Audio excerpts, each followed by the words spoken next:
सभी को नमस्कार। एक मुलाकात शालिनी के साथ, वो भी आज 3 जनरेशन टुगेदर है, जो बहुत रेयर केस में ये दोनों मेरे साथ है। आज मेरी डॉटर जो आई है लंदन से और मेरी मम्मी आई है गुजरात से। तो मैं सोची इस प्यारा सा मोमेंट 3 जनरेशन को क्यों नहीं कैप्चर किया जाए ब्यूटीफुल टॉपिक के साथ। वो भी टॉपिक बहुत इंटरेस्टिंग है। मेरी मम्मी के साथ जो शादी जब हुआ था आज से अराउंड 55 ईयर्स पहले, मेरी शादी आज से 25 साल पहले हुई थी। और खुशी का शादी जब भी हो जाएगा तो लेट्स डिस्कस अबाउट कि हमारे टाइम के शादी में क्या मोमेंट रहा करता था। तो मेरी मम्मी ये खुद एक यूट्यूबर है जिसका नाम है शीला श्रीवास्तवा और इनका यूट्यूब का नाम है दादी का ढाबा। तो प्लीज़ वॉच करना ना भूले अगर आपको कुछ बिहारी कुजीन देखना हो तो चलो अम्मा से हम डिस्कस करते हैं और बताते हैं कि मेरी मम्मी का शादी, मेरी मम्मी बहुत सिंपल सी गांव की एक लड़की थी उस टाइम में। अब बताओ। गांव के टाइम में थी। हमारी बहुत इच्छा थी कि हमारी शादी होती राजकुमार से, मनोज कुमार से, और नहीं तो नहीं बताओ, हम शादी ही नहीं करेंगे। मतलब उस टाइम में भी लड़कियां का इच्छा रहा करता था। तो मम्मी बहुत स्लोली जवान जब हो रही थी, 16-17 ईयर्स में ही शी डिसाइडेड कि शादी जब भी करेंगे मनोज कुमार जो हीरो थे उनकी तरह। हाँ, पटना में शादी हो, पटना के लड़का से हो। हम लोग की शादी वो हमको नहीं देखे थे ना हम देखे थे। सोचिए। हाँ, सोचिए शादी हो गई। अब तो देखा वो तो राजकुमार थे ही, हम तो थे नहीं। लेकिन फिर हम लोग एडजस्ट करके रहे, बहुत ही खुशी से रहे, बहुत ही अच्छे से रहे। कोई चीज़ में कमी नहीं, जहाँ जो चाहे। अम्मा मेरे को ये पूछना था कि जब तुम शादी में पापा को देखी थी शादी के पहले?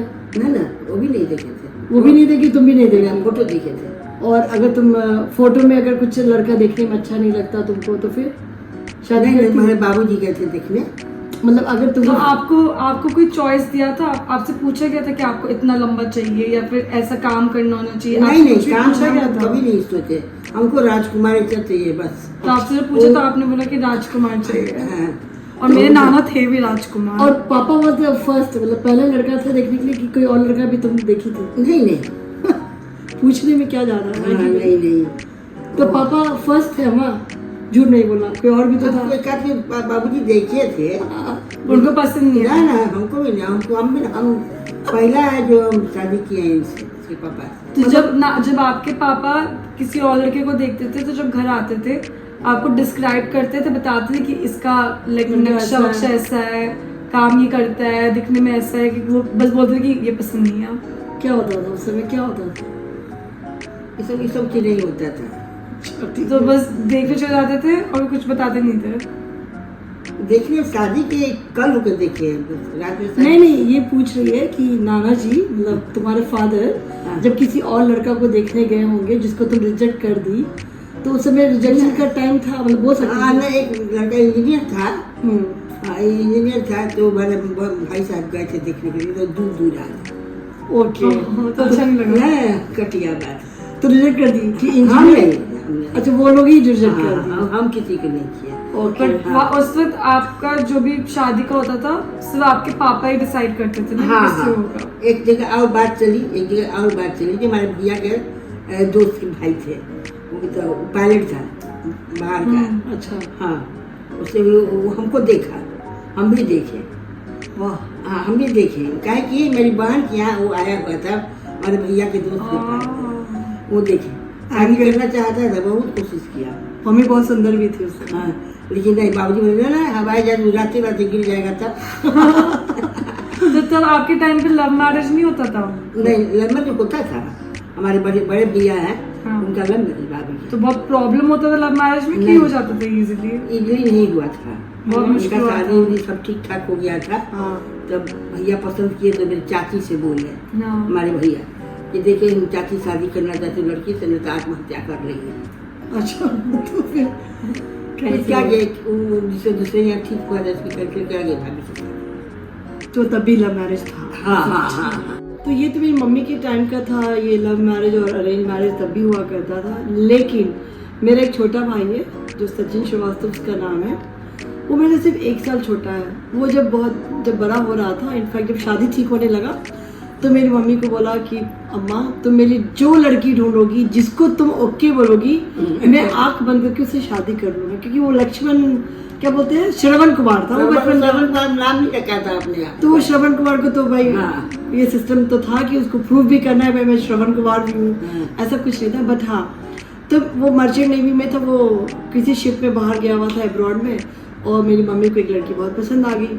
अपना बेटा को फ़ोन की, भाई मेरे को एक लड़की बहुत पसंद आ गई है। तो बोला मम्मी तुमको अगर वो पसंद है तो तुम उसके साथ वो जो रोका होता है ना, हाँ वो रोका कर लो, हाँ। मैं लड़की को नहीं देखूंगा, तुम ओके कर दियो, इट मीन्स कि वो बहुत अच्छी होगी।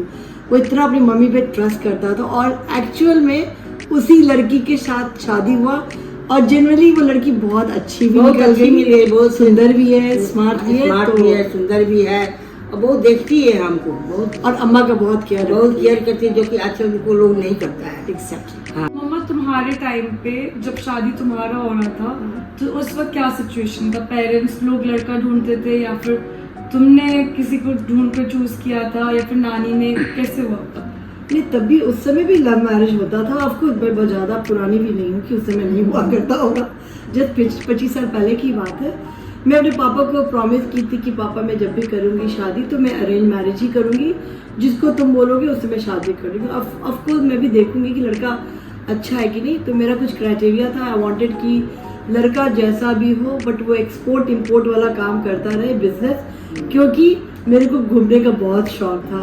और मेरे को ये एक्सपोर्ट इंपोर्ट जब मैं किसी चैप्टर में पढ़ाई कर रही थी स्कूल कॉलेज के टाइम में, तभी मैं अपनी फ्रेंड्स को बोलती थी मैं तो जब भी शादी करूँगी एक्सपोर्ट इंपोर्ट डेफिनेशन होता पता भी नहीं था, ये पता था कि लड़का जरूर एक्सपोर्ट इंपोर्ट में बाहर जाता है और फॉरेन आना जाना होता है। बस इसी क्रेजी की वजह से बस मेरे पापा और मम्मी को एक लड़का पसंद आया। मेरा बड़ा वाला बेटा है ना, वो जाकर पहले देख सुन के सब आया, बताया कि ऐसा ऐसा है, तो हम लोग दिखलाने के लिए कलकत्ता ही आए। हाँ हम लोग कलकत्ता आए, दिखलाए। देखे, और मैं फर्स्ट टाइम किसी लड़का को देखी थी और मैं बहुत एक्साइटेड थी। पापा मेरे बोल दिए थे कि अगर लड़का अच्छा लगा हम दोनों को तो शादी फिक्स हो गया। तो हम वहाँ कलकत्ता जा रहे थे शॉपिंग करते, और लोग पटना में रहा करते थे। I was so much excited, खुशी बिलीव नहीं करोगी, मेरे को तो कोई मतलब ही नहीं था कि लड़का कौन है, कैसा है, क्या है, बट इतना पता था कि एक्सपोर्ट इंपोर्ट करता है, ग्रीन लाइन टिक हो गया। दूसरा था कि ओके करते ही मेरा शॉपिंग हो जाएगा बस। लकली राज अच्छा निकल गया, अदरवाइज मैं तो सच में बहुत बेवकूफ थी। ये डिसीजन इसमें बहुत बड़ा हाथ मेरा बड़ा वाला बेटा विवेक का है, बहुत बड़ा हाथ। I am very thankful to all my families member की जो सपोर्ट की, और राज से मेरी शादी हो गई। और स्माइल और ग्रो देख सकते हैं, राज से राजा बन गया, राज से राजा बन गया। और अब मैं क्वेश्चन खुशी से पूछने जा रही हूँ ना, she is turn 24। I just wanted to know कि तुम्हारे जनरेशन में क्या प्लानिंग चल रहा है, क्या खिचड़ी पकता है तुम फ्रेंड्स के साथ, ये बताओ। आई थिंक लिसनिंग नानी एंड मम्मा का, तो अब obviously I think I am sure इनके भी प्रेशर था कि जब बेटी इतनी एज की होगी कि शादी करना है, तो I think pressure is in all generation. Me personally also as soon I think as a turn 23 at least मेरे घर पे मम्मा पापा हैव सेड कि कोई है तो बता दो, या फिर हम ढूंढे तो बता दो। But I think I seen a difference. पहले ऑफ कोर्स लव मैरिज के बारे में थोड़ा ओपन रहता था, but now parents are so chill that they ask कि if you are dating somebody and if you think कि तुम्हारा वो लाइफ पार्टनर बन सकता है, हमें अच्छा लगेगा, फैमिली को अच्छा लगेगा, तो उसी से शादी करा सकते हैं। एंड अब I think of course flexibility age में भी आ गया। पहले आई थिंक 21 से 24 के बीच में हो जाता था, but now it's very normal for somebody to get married between 24 to 30।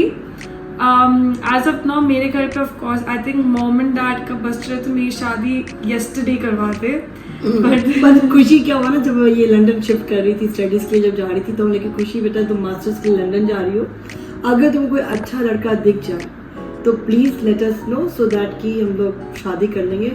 But खुशी बहुत अच्छा बात बोलते हुए गई कि मम्मा मैं जब भी देखूंगी तो सिर्फ मैं एक लड़का को देखूंगी, बट तुम मेरे एक लड़का ढूंढोगी तो उसके पेरेंट्स को भी देखोगी, इंटायर फैमिली को देखोगी, तो तुम्हारा decision obviously parents as a parents हम वैल्यू ज़्यादा रहेगा, और लड़का भी बहुत अच्छा खोज के दोगी, आफ्टर ऑल तुम पेरेंट्स हो तो। बट हम दोनों का बहुत म्यूचुअल अंडरस्टैंडिंग है, इसको जो अच्छा लग जाएगा तो वी आर ओके, बट हाँ पसंद हम लोग को भी आना चाहिए, और हम लोगों को अगर अच्छा लगा, इसको पसंद आ गया तो मतलब ये I think I have the flexibility कि even if I like somebody, I have the option to do that. और अगर उन लोग को पसंद आ गया तो वो भी है.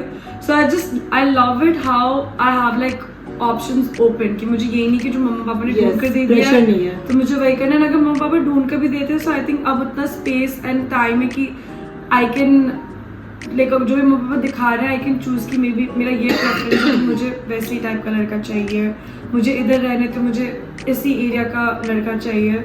So I like that, but I'm not gonna lie, I think as a girl I can say it for most of the girls, pressure is still there.